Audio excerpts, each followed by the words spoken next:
Hébreux 4,15 « Car nous n'avons pas un souverain sacrificateur qui ne puisse compatir à nos faiblesses. Au contraire, il a été tenté comme nous en toutes choses, sans commettre de péché. » Et nous avons une illustration superbe de ce que ce verset veut dire dans le passage du jour. Passage du jour qui se trouve dans l'évangile de Luc au chapitre 2. Luc 2, les versets 39 à 42. Son père et sa mère s'étonnaient de ce qu'on disait de lui. Non, pardon, je suis trop en arrière. 39. Lorsqu'ils eurent accompli tout ce que prescrivait la loi du Seigneur, ils retournèrent en Galilée, à Nazareth, leur ville. Or l'enfant grandissait et devenait fort. Il était rempli de sagesse et la grâce de Dieu était sur lui. Ses parents allaient chaque année à Jérusalem pour la fête de la Pâque. Lorsqu'il eut 12 ans, ils y montèrent selon la coutume de la fête. Puis quand les jours furent achevés et qu'ils s'en retournèrent, l'enfant Jésus resta à Jérusalem, mais ses parents ne s'en aperçurent pas. Pensant qu'il était avec les compagnons de voyage, ils firent une journée de chemin et le cherchèrent parmi les gens de leur parenté et leur connaissance, mais ils ne le trouvèrent pas et retournèrent à Jérusalem en le cherchant. Au bout de 3 jours, ils le trouvèrent dans le temple, assis au milieu des maîtres, les écoutant et les interrogeant. Tous ceux qui l'entendaient étaient stupéfaits de son intelligence et de ses réponses. Quand ils le virent, ils furent ébahis. Sa mère lui dit : « Mon enfant, pourquoi nous as-tu fait cela ? Ton père et moi, nous te cherchons avec angoisse. » Il leur répondit : « Pourquoi me cherchiez-vous ? Ne saviez-vous pas que j'ai affaire chez mon père ?» Mais ils ne comprirent pas ce qu'il leur disait. Puis il descendit avec eux à Nazareth, il leur était soumis. Sa mère retenait toutes ces choses. Et Jésus progressait en sagesse, en stature et en grâce auprès de Dieu et des humains. Nous avons quelques récits sur la petite enfance de Jésus, quand il était tout petit. Nous avons l'écrasante majorité des récits que nous avons sur Jésus, c'est sur une période d'à peu près 3 ans, qui a commencé quand il avait 30 ans. Et c'est la période de son ministère public, quand il a commencé à guérir les gens, quand il a commencé à parler aux foules. Mais entre les deux, donc entre sa petite enfance et l'âge de 13 ans, tout ce que nous avons, c'est un petit récit de 12 versets. C'est visiblement tout ce que l'Esprit a désiré partager avec nous. C'est visiblement tout ce dont nous avons besoin de savoir à propos de l'enfance de Jésus. Il y a eu pas mal de récits apocryphes, comme on dit, sur son enfance. Il y en a un, c'est l'évangile de l'enfance selon Thomas, où il raconte qu'il jouait avec de l'argile, qu'il a fabriqué des oiseaux, et ses camarades avaient fabriqué des oiseaux qu'il a soufflé dessus, qu'ils ont pris vie et se sont envolés. Mais toutes ces histoires ont été rejetées assez rapidement par les pères de l'Église, parce que, en dehors de ces histoires, il y avait des enseignements qui étaient contraires à ce que Jésus avait dit tout au long de son ministère. Mais nous commençons dans le passage d'aujourd'hui par la conclusion, en fait quand il est tout petit, quand il a à l'âge de 8 jours. La conclusion de la première visite de Jésus au temple quand il était encore nourrisson. Et en fait, ce que Luc est en train de mettre en avant ici, c'est le fait que Marie et Joseph s'étaient assurés que Jésus avait fait tout ce que la loi de Dieu demandait. Il insiste de nombreuses fois là-dessus, dans ce 2e chapitre. Un peu plus haut, au verset 21, il parle du fait qu'il avait été circoncis le 8e jour. Marie et Joseph étaient des Juifs pieux et ils obéissaient rigoureusement à la loi de Moïse. Il y avait une stipulation dans le Lévitique. Quand une femme avait accouché, elle était impure pendant 40 jours. Après 8 jours, si c'était un enfant mâle, l'enfant devait être circoncis. Et puis 32 jours plus tard, il y avait un rite à accomplir au temple. Il fallait offrir 2 tourterelles ou 2 colombes Et c'est comme ça qu'elle pouvait être déclarée pure. C'était le rite de purification. En fait, ce que Luc est en train de faire ici, c'est qu'il est en train d'enlever tout doute. Il n'y avait absolument rien en Jésus qui faisait qu'on puisse dire de lui qu'il était impur. Une des raisons que Luc a écrit son évangile, c'était parce qu'il voulait faire comprendre aux gens comme quoi ce message était un message valable, basé sur des faits réels, sur des recherches qu'il avait faites. Et il s'adressait aussi à des Juifs. Et pour les Juifs, ça aurait été un problème.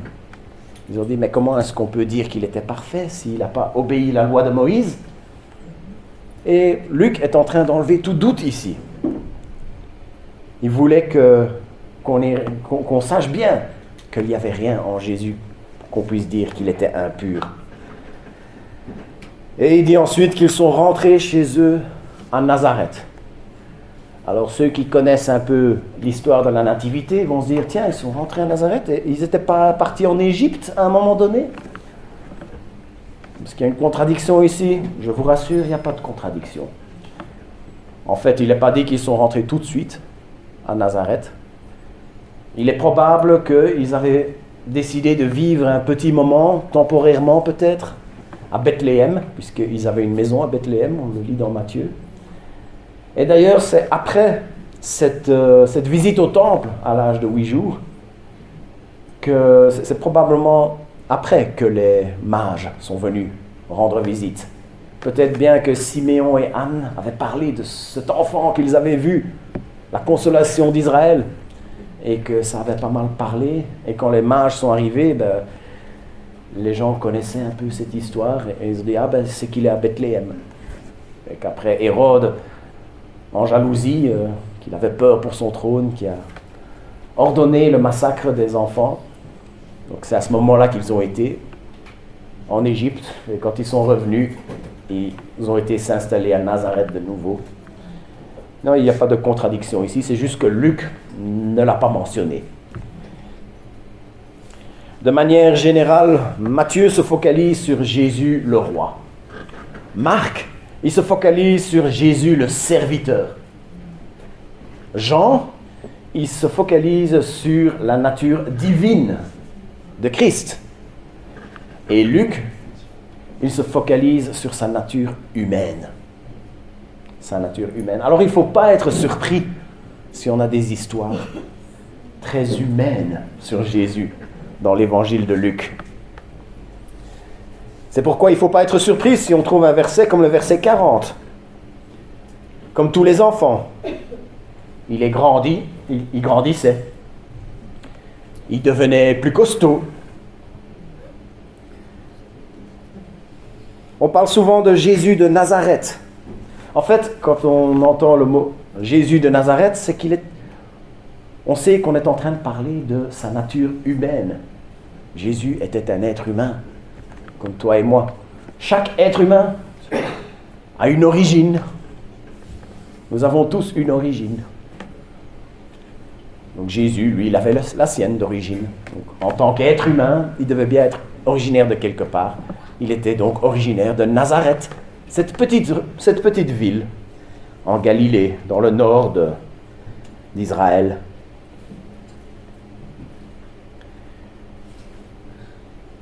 C'était un être humain. Nous avons un souverain sacrificateur qui peut compatir à nos faiblesses. En ce qui concerne tout ce qui frappait les yeux. Toutes les personnes qui voyaient de leurs yeux Jésus voyaient un homme. D'ailleurs, il n'avait rien pour attirer le regard. Dans les films d'Hollywood, on essaye de prendre des jeunes hommes plutôt jolis pour faire Jésus. Peut-être bien qu'il était beau gosse, mais ça, il ne nous le dit pas. Il dit d'ailleurs qu'il n'avait rien pour attirer le regard. Mais c'était un être humain. Le petit enfant s'est mis à grandir comme tous les autres petits enfants. Mais il y avait quand même une différence. Et la différence se trouvait dans ce qui ne frappait pas les yeux. Et cette différence fait qu'il n'était pas un être humain comme toi et moi. parce qu'il était sans péché. Il n'avait pas le moindre péché en lui. Et c'est pour ça qu'il y avait des choses à propos de ce jeune enfant qui était unique. Il était plein de sagesse et la grâce de Dieu reposait sur lui. Les enfants sages, ça existe. D'ailleurs, ceux qui sont ici parmi nous, vous êtes vraiment très sages pour le moment. Je vous félicite. Les enfants sages, ça existe. Mais en ce qui concerne Jésus, c'est qu'il était rempli de sagesse. Imaginez, vous prenez un verre, vous le remplissez à ras-bord d'eau. Qu'est-ce qu'on peut dire de ce verre? C'est qu'il est complètement rempli d'eau. On peut dire qu'il n'y a pas la moindre trace d'air dans ce verre. Maintenant, c'était ainsi avec Jésus. Il était rempli de sagesse. Il n'y avait pas la moindre trace de folie en lui. Il n'y avait pas la moindre trace de manque de sagesse en lui. Encore une différence entre nous et lui. La grâce de Dieu reposait sur lui. Encore une fois, on est en train de voir Luc insister sur sa nature humaine. Oui, il était Dieu. Jésus était Dieu. Jésus est Dieu. Mais il était aussi un homme. Alors ce n'est pas un problème si on voit Dieu décrit comme étant distinct, pouvant faire reposer sa grâce sur l'homme, Jésus. Et puis on continue à voir que ses parents craignaient Dieu et qu'ils étaient rigoureusement respectueux de la loi. Ils étaient en train d'obéir à une stipulation de la loi, c'est-à-dire qu'ils se rendaient chaque année à Jérusalem pour fêter la Pâque, pour célébrer la Pâque. Et en fait, le fait que Marie et Joseph respectaient rigoureusement la loi, c'est quelque chose que Luc a voulu faire ressortir, parce que c'était important. Parce que ça a permis à ce que Jésus, dans les années qu'il était enfant, les années où il était dépendant, il n'aurait pas pu s'organiser lui-même pour respecter la loi, mais même pendant ces périodes-là, ses parents se sont assurés qu'il avait respecté cette loi. Il était parfaitement obéissant à Dieu. Il s'agissait probablement d'une caravane. Il démarrait, des gens se rassemblaient de Nazareth, les villes aux alentours, se mettaient ensemble et ils voyageaient dans des grands groupes. On sait qu'il y avait des problèmes de banditisme à l'époque, donc il fallait être nombreux pour éviter ces problèmes-là. Et puis ils se rendaient à Jérusalem. Une bonne petite balade de 140 km. Ça vous dit une petite balade de 140 km? Non? 3 ou 4 jours. On sait aussi, et dans ce grand groupe, il y avait Jésus de Nazareth, âgé de 12 ans. Alors parmi les enfants, qui a 12 ans ici? Il y a quelqu'un qui a 12 ans? Non? Allez, 13 ans? Mettez-vous debout, ceux qui ont 13 ans. Voilà. Ah ben voilà. Imaginez, voilà, Jésus à peu près cette taille-là. Vous pouvez vous rasseoir. Et voilà. Et marchait pendant 140 km à l'âge de 12 ans. Il se rend à Jérusalem. En fait, c'était un pèlerinage et c'était peut-être la première fois qu'il le faisait. À l'âge de 13 ans, dans quelques mois peut-être, il allait avoir 13 ans. Et à l'âge de 13 ans, c'était l'âge de la responsabilité religieuse à l'époque. La loi allait s'appliquer.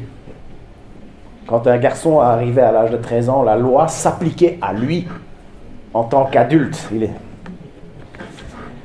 Il allait être considéré comme un fils du commandement.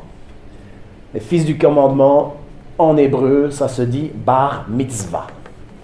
Alors, de nos jours, quand les garçons ont 13 ans, les filles c'est à 12 ans, c'est les bat mitzvah, et les garçons à 13 ans, les bar mitzvah, c'est des grandes fêtes. Et ce ne sont pas les mêmes fêtes qu'il y avait à l'époque, ce n'étaient pas tout à fait les mêmes rituels, ce n'était pas la même pratique, mais ça restait quand même un événement important dans la vie d'un jeune juif. Ils passent quelques jours à Jérusalem. Probablement qu'ils en profitaient pour faire un peu de shopping, je ne sais pas. La Bible ne nous le dit pas. Mais ils passent quelques jours à Jérusalem, ils fêtent la Pâque. Et puis ils reprennent la route pour retourner vers Nazareth. Là, Jérusalem se trouve au-dessus, donc ça descend. Descendent et puis, après un jour de marche, ils se rendent compte que Jésus n'est pas avec eux. Peut-être que Marie et Joseph, et en élevant un enfant sans péché, peut-être qu'ils n'étaient pas obligés de le surveiller comme nos parents ont dû nous surveiller, nous, quand nous étions petits. Donc peut-être que ça a changé un peu les choses. Peut-être qu'il y a eu un malentendu, sûrement, c'est ce qui semble être le cas. Pensait qu'il était en train de s'amuser avec ses potes, qu'il était avec ses cousins.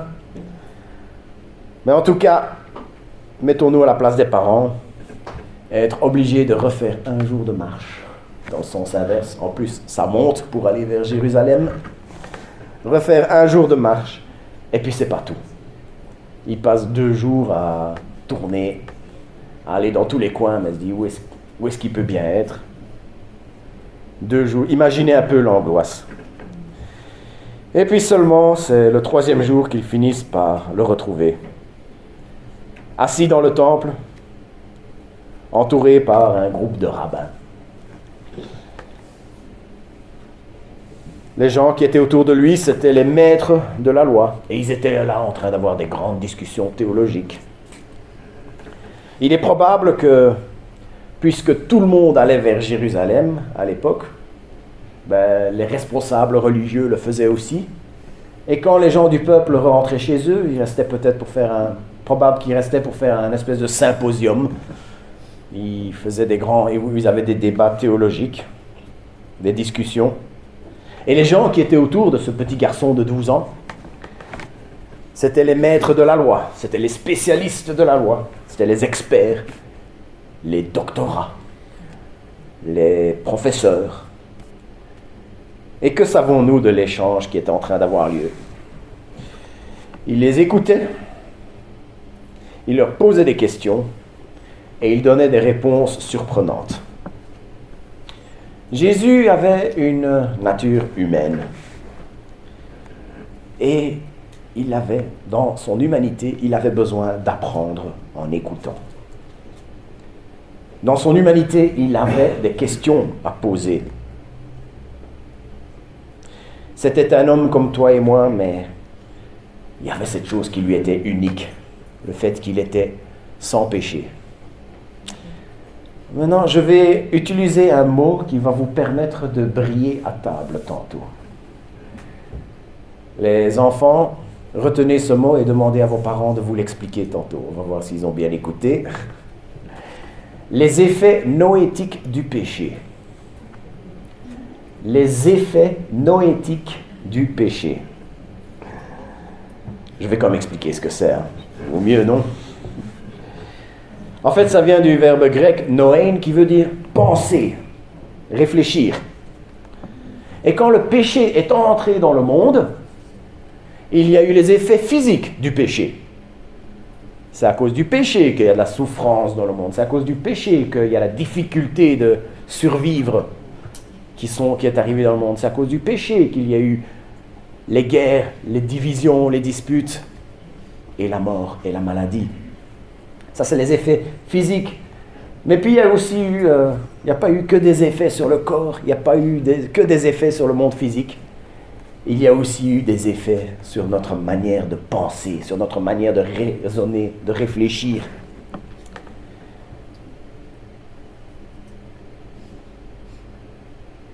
À cause du péché, notre capacité de réfléchir et de raisonner a été obscurcie.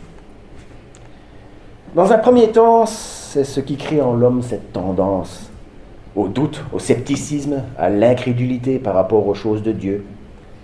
Et en fait, ce n'est que par la grâce de Dieu et l'action du Saint-Esprit que le voile se lève et que nous avons pu comprendre que notre Dieu nous a permis d'avoir le raisonnement qui nous a fait nous tourner vers lui, dans sa grâce. Nos péchés sont pardonnés, oui, mais nous sommes toujours en présence du péché. On peut passer 16 heures par jour à étudier la Bible pendant 50 ans. Mais l'effet du péché va faire qu'il y aura toujours quelque chose d'un peu obscurci. Il y aura toujours cette possibilité qu'on soit en train de se planter, qu'on soit en train de se tromper. Si Jésus, du haut de ses 12 ans, a été capable d'impressionner les grands esprits de l'époque, c'est parce que, justement, lui, son intelligence n'était pas obscurcie par le péché. À ce moment-ci, Luc, celui qui écrit cet évangile, il porte à nouveau le regard sur les parents de Jésus, qui, à mon avis, devaient être dans un état pas possible. Pensez bien, marcher pendant un jour, à se dire, ça fait maintenant 2 jours qu'il est tout seul, et puis passer 2 jours à le chercher, ils ont dû imaginer le pire. Et puis seulement 3 ou 4 jours d'angoisse. On ne va pas en vouloir à Marie pour ce qu'elle a dit ensuite. Mon enfant, pourquoi tu fais cela? Ton père et moi, nous étions très inquiets en te cherchant. Elle parle de ton père. Tu es en train de parler de Joseph, là. Et nous savons que Joseph n'était pas le père biologique de Jésus. Joseph, en obéissance à Dieu, avait accepté d'épouser Marie alors qu'elle était enceinte par l'action du Saint-Esprit. Il avait accepté de l'épouser, de protéger la jeune fille et d'élever Jésus comme si c'était son propre fils. Mais dans la réponse de Jésus, la réponse que Jésus donne ce jour-là, il parle d'un autre père. Il devait s'occuper des affaires de Dieu, son Père. Dès le début, il savait qu'il était le Fils de Dieu. Il savait qu'il était venu sur la terre pour accomplir la volonté du Père. Et une volonté qui était plus importante que le retour à Nazareth. C'était donc tout à fait normal qu'il reste quelques jours dans le temple. Mais à ce moment précis, Marie et Joseph ne comprenaient pas vraiment. Il est dit, ils ne comprirent pas ce qu'il avait dit. Il est probable que Luc, celui qui a écrit cet évangile, ait interviewé Marie pour raconter ceci. On a des phrases qui nous le montrent. La plupart des commentateurs pensent que l'évangile de Luc a été écrit vers l'an 60 après Jésus-Christ. Alors Marie devait avoir plus de 70 ans. Dans ce chapitre 2, il y a ces 2 phrases. On voit, quant à Marie, elle gardait tout cela dans sa mémoire et elle y réfléchissait profondément. Et puis dans le passage d'aujourd'hui, sa mère gardait en elle le souvenir de tous ces événements. Ce genre de phrase nous montre que, en fait, Luc était en train de parler directement à Marie et que c'est Marie qui lui avait raconté tout cela.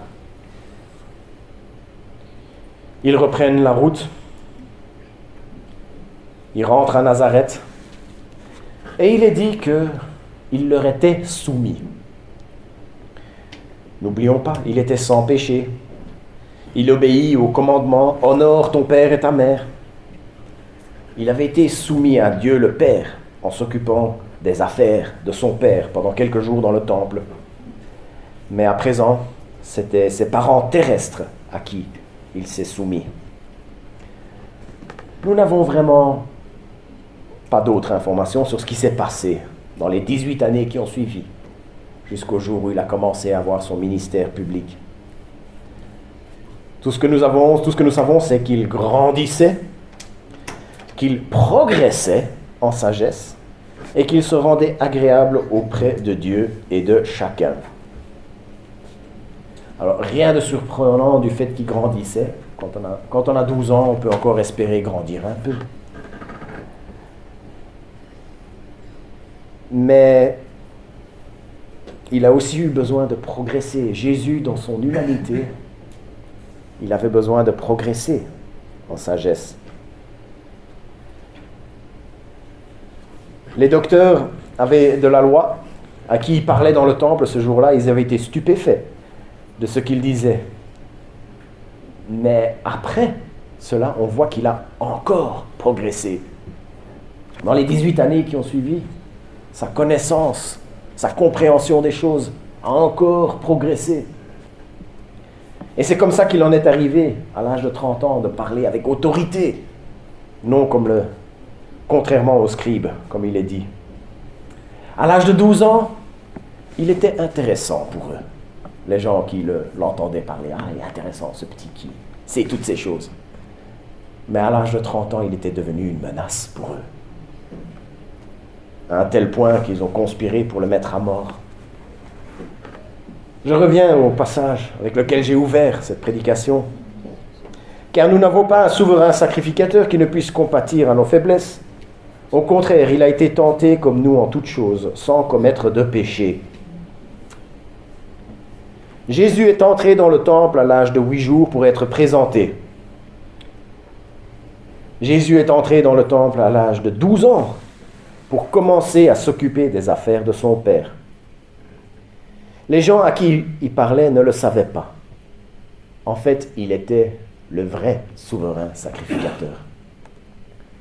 À l'époque où il était là en train de parler avec les spécialistes de la loi, il y avait un souverain sacrificateur qui dirigeait le temple à ce moment-là. Mais cet enfant de 12 ans, c'était le vrai souverain sacrificateur. Le souverain sacrificateur de l'époque, c'était le prêtre des gens de l'époque. Le tout premier souverain sacrificateur, Aaron, c'était le prêtre des gens de l'époque. Et ainsi de suite, toutes les autres époques qui ont suivi, jusqu'à l'arrêt des rites en l'an 70, à la destruction du temple. Mais ce garçon de 12 ans qui s'occupait des affaires de son père dans le temple est le prêtre de chacun d'entre nous. Il est notre souverain sacrificateur à chacun d'entre nous. Les rites et les sacrifices qui étaient offerts par tous les autres prêtres étaient des représentations d'un rite, d'un sacrifice que ce jeune garçon allait faire 20 ans plus tard. L'œuvre, ce que Jésus a fait à la croix, c'est l'œuvre du vrai souverain sacrificateur, du souverain sacrificateur de chacun. Et c'est un sacrifice qui a été compté comme valable pour toi et moi. Parce que pour payer le prix de l'humanité, il fallait que ce soit un homme qui paye ce prix. Et dans cette histoire, on le voit comme un être humain. Il est passé par l'enfance. Il a fallu qu'il grandisse. Il a fallu qu'il passe par un processus où il a progressé en sagesse.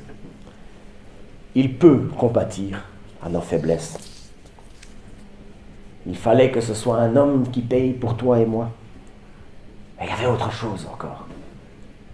Il fallait que ce soit un sacrifice parfait. Il fallait que celui qui était sans péché devienne péché pour nous afin que nous puissions devenir en lui justice de Dieu. Il fallait qu'il accomplisse ce qu'exigeait la loi. Et c'est pour cela que Luc a pris la peine d'expliquer toutes ces choses que Jésus a faites quand il était enfant, quand il avait 12 ans, comme quoi il avait rempli les stipulations de la loi, même dans la période où il était dépendant de ses parents. Tout ce qu'il a pu faire alors qu'il était soumis à ses parents terrestres. L'enfant dans ce temple qui s'occupait des affaires de son père, il était semblable à toi et moi. Mais il y avait quand même une différence qui faisait qu'en fin de compte, il était complètement différent. Il était sans péché. Le péché ne l'aveuglait pas. Le péché n'obscurcissait pas son jugement. Le péché n'obscurcissait pas son raisonnement. Voilà pourquoi il avait une compréhension qui allait bien au-delà des spécialistes de l'époque, des grands professeurs de l'époque. Jésus était un homme. Jésus est Dieu. J'avais mon responsable de club de gens disait, quand Jésus était sur la terre, il était 100% homme et il était 100% Dieu. Comment est-ce que c'est possible? Mais vous savez, humainement, ce n'est pas possible. Il subsistera toujours un élément de mystère. Mais cet élément de mystère, c'est quelque chose que nous pouvons embrasser avec joie. Nous pouvons assumer cette incompréhension avec joie. J.B. Phillips disait, « Si ton Dieu est assez petit pour être compris, c'est que ton Dieu n'est pas assez grand pour être adoré. » Je vais répéter, « Si ton Dieu est assez petit pour être compris, c'est que ton Dieu n'est pas assez grand pour être adoré. » Ces choses que nous ne comprenons pas, ces choses pour lesquelles il reste toujours un élément de mystère, ce ne sont pas des choses qui doivent nous éloigner de Dieu. Non, ce sont des choses qui doivent nous attirer, nous donner le désir pour le poursuivre et pour l'adorer. Dans ce récit, nous voyons Jésus passer par quelque chose. Et si lui, il est passé par cette chose, ce serait arrogant de notre part de penser que nous n'en avons pas besoin. Jésus écoutait, il posait des questions, il donnait des réponses. Celui dont l'intelligence n'était pas obscurcie par le péché, écoutait, posait des questions, donnait des réponses. Alors comment est-ce que nous, avec notre raisonnement obscurci par le péché, pourrions-nous penser que nous ne devons pas passer par là? Nous avons aussi besoin d'écouter. Nous avons aussi besoin de poser des questions et de donner une réponse. Le Seigneur nous met des enseignants de confiance sur notre route. Écoutons-les. Où que nous nous trouvons dans notre quête de la connaissance de Dieu, faisons comme Jésus ce jour-là. Écoutons. Et ensuite, il est important de poser des questions. Jésus, en tant qu'homme, le faisait pour progresser dans la sagesse. Nous devons le faire parce que nous sommes à tout moment en train de courir le risque d'être sur une mauvaise voie. Poser des questions dans notre cas, c'est dire « Sonde-moi, ô Dieu, connais mon cœur, regarde si je suis sur une mauvaise voie et conduis moi dans la voie de l'éternité. » Et il y a aussi de la valeur à faire comme lui en donnant des réponses. Encore une fois, ce sera complètement différent. Quand lui donnait des réponses, il était en train de bluffer les grands esprits de l'époque. Nous, ces réponses à lui étaient stupéfiantes. Les nôtres sont faillibles, mais ça n'empêche pas que le Seigneur peut se servir des réponses que nous donnons pour aider un autre dans sa recherche. Nos réponses sont faillibles, mais cela n'empêche pas que le Seigneur peut s'en servir pour édifier, pour relever, pour corriger nos frères et sœurs. Nous sommes appelés à imiter Jésus. Il grandissait. Nous n'avons aucun contrôle sur le fait que nous grandissons, en tout cas verticalement. Il grandissait, nous n'avons aucun contrôle là-dessus. En revanche, nous avons le contrôle sur les deux autres choses que Jésus a fait. Nous pouvons l'imiter en progressant en sagesse. Nous pouvons imiter en cherchant à nous rendre agréables à Dieu et à chacun. Un homme est venu. Il avait tout d'un être humain, mais il était sans péché. Il a grandi, il a progressé. Il était agréable à Dieu et à chacun. Laissons-nous enseigner par lui. Et en conclusion, je vous invite à vous lever pour chanter un chant qui parle justement de ces deux natures qu'il avait. Il est né de la poussière, comme nous, mais d'éternité, il était Dieu. Et il nous a montré la lumière.